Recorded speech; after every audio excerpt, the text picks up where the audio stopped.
Sidang dugaan korupsi dana hibah Palang Merah Indonesia Ogan Ilir tahun anggaran 2023-2024 yang merugikan negara 600 juta rupiah melibat ketiga terdakwa digelari di Pengadilan Negeri Palembang. Juru dakwaannya, ketiganya diancam pasal 2 ayat 1, pasal 3 Undang-Undang Republik Indonesia nomor 31 tahun anggaran 1999 tentang pemberantasan tindak pidana korupsi.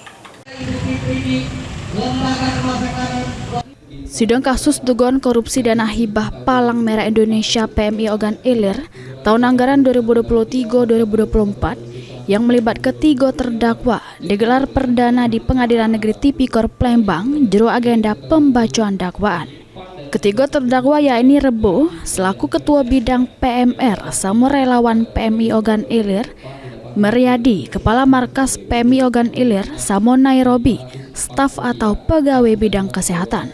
Yang menurut juru dakwaan jaksa penuntut umum, bermula pas PMI Ogan Ilir nerima dana hibah yang bersumber APBD Ogan Ilir tahun anggaran 2023 sama 2024 sebesar 2 miliar rupiah. Yang dari hasil penyelidikan Kejari Ogan Ilir, terdakwa Rebo sudah mengambil alih sama mengelola seluruh urusan administrasi keduetan pengelolaan dana hibah tersebut. Sesudah itu, para terdakwa bersama-sama melakukan penyalahgunaan dengan ngebuat pertanggungjawaban dana tidak sesuai dengan peruntukannya yang menyebabkan kerugian negara sebesar 600 juta rupiah lebih. Atas perbuatannya, para terdakwa diancam pidana pasal 2 ayat 1, pasal 3 Undang-Undang Republik Indonesia nomor 31 tahun 1999 tentang pemberantasan tindak pidana korupsi.